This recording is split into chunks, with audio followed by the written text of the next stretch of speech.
दुष्ट भयंकरी सर्व दुख हरे देवी महालक्ष्मी नमोस्तुते। देखिए, दीपावली पर सबसे पहले आपको चाहिए कि आप अपने पूजा स्थान में दीप प्रज्वलित करें, भगवान गणेश और महालक्ष्मी के सामने दीप प्रज्वलित करें। और उसके बाद घर के ब्रह्म स्थान में महिलाओं को चाहिए कि बैठ करके, सज धज कर बैठ करके, ऐसे नहीं कि आप अपवित्र अवस्था में और जो चाहे हैं वही पहन के, ना, उसके पहले खूब सज धज करके बैठिए और एक बड़ी सी थाली लीजिए और खूब दिए में तेल भर करके या घी भर करके बत्ती डाल करके, सब लेटी हुई बत्तियां डालिएगा, खड़ी बत्तियां गिर जाएंगी, और वहीं से मतलब कि दीपक जला करके थाली में रखिए और थाली को उठा करके ईशान कोण से शुरू करके अपने घर के चारों दिशाओं में, यदि बालकनी वगैरह की व्यवस्था है तो अच्छी बात है, अगर छत आपका है तो छत पर जा करके ईशान कोण से शुरू करके दक्षिण दिशा में जाते हुए, फिर पश्चिम दिशा में, फिर उत्तर दिशा में जाते हुए फिर ईशान कोण की तरफ आइए और 2-2 फीट की दूरी पर दीपक जलाइए। मैं कौन होता हूँ दीपक का संख्या बता करके पाप लेने वाला? आप हो सकता है 100 दीपक जलाना चाहते हो,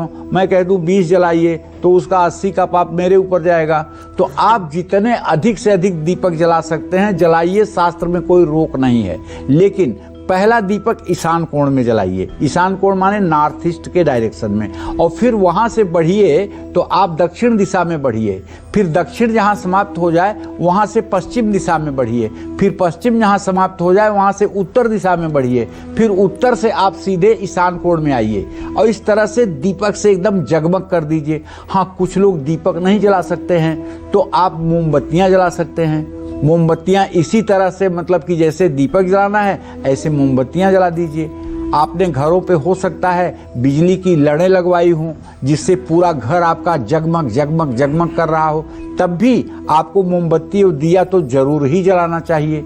तो इस तरह से अगर आप मोमबत्ती दीपक जला करके और हर्षोल्लास के साथ पूरा परिवार प्रसन्न रहे, और किसी भी तरह से चिल्ला चिल्ली दिवाली पर नहीं होना चाहिए, किसी के ऊपर गुस्सा गुस्सी नहीं होना चाहिए, नहीं तो त्योहार का मजा किरकिरा हो जाएगा।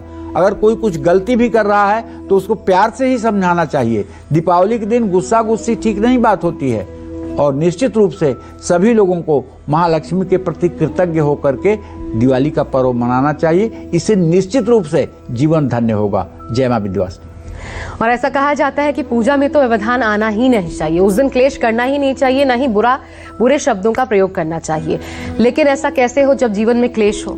तो इस क्लेश को कैसे आप दूर कर सकते हैं और दीपावली पर कौन सा खास उपाय इसको लेकर के पंडित जी किया जा सकता है कि ये क्लेश खत्म हो जाए, कमी ना आए, खत्म ही हो जाए? क्या उपाय करें? देखो, ऐसा है आशा, दिवाली मनाई जाती है राम जी के अयोध्या आगमन की खुशी में। बिल्कुल ठीक है।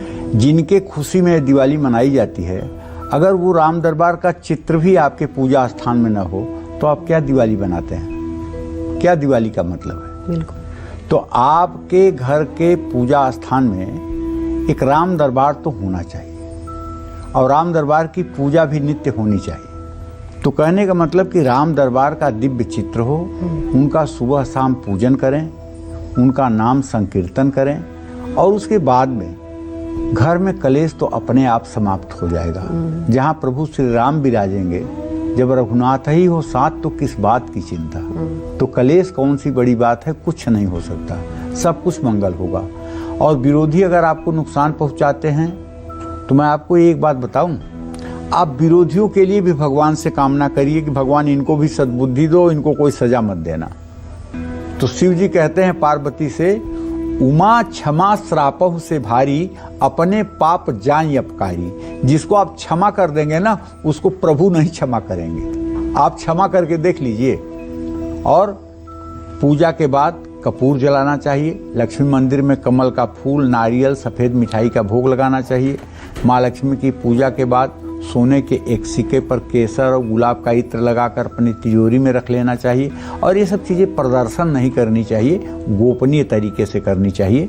जय मां विंध्यवासिनी। और पंडित जी, एक चीज़ तो मैं आपसे ज़रूर चाहती हूँ कि आज निषेध जो चीज़ें हैं, क्योंकि दीपावली से जुड़ी बड़ी सारी ऐसी चीज़ें हैं जो लोग करते हैं, जैसे जुआ खेलना, बड़ी सारी ऐसी चीज़ें हैं छोटी छोटी। वो नहीं करना चाहिए, ये क्या निषेध होता है, क्या संदेश आप देंगे?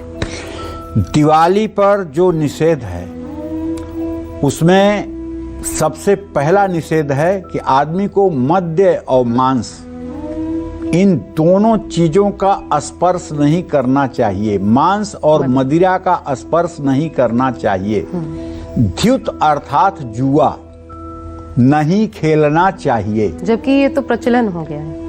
देखिए, प्रचलन हो गया तभी लोग दुख भी भोग रहे हैं। धर्मराज युधिष्ठिर को भी देखकर अगर लोगों का ज्ञान नहीं खुल रहा है कि अगर धर्मराज जुए में हार जाते हैं तो क्या होता है, तो हम तो मनुष्य हैं। बिल्कुल ठीक है।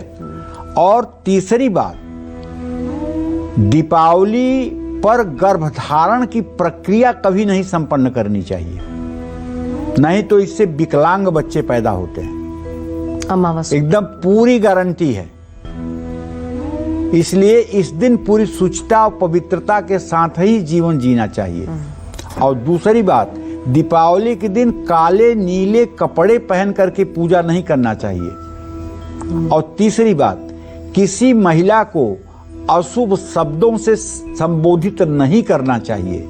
ये चौथी बात, क्योंकि आप पत्थर की लक्ष्मी को पूज रहे हैं और साक्षात लक्ष्मी का अगर आप अनादर कर देंगे तो गेट पर ही महालक्ष्मी जब ये देख लेंगी, करें यहाँ तो प्रत्यक्ष वाली ही मारी जा रही है, तो मेरी कौन सी पूजा होगी, निकल के वो दूसरे के घर चली जाएंगी। तो इसलिए इन सब चीजों का अगर आप ध्यान रखेंगे तो महालक्ष्मी आपके यहाँ निश्चित रूप से अस्थायी वास करेंगे।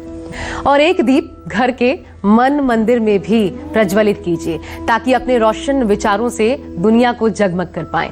इसी उम्मीद के साथ हम उम्मीद करते हैं कि आपको कालचक्र का आज का ये एपिसोड जरूर पसंद आया होगा।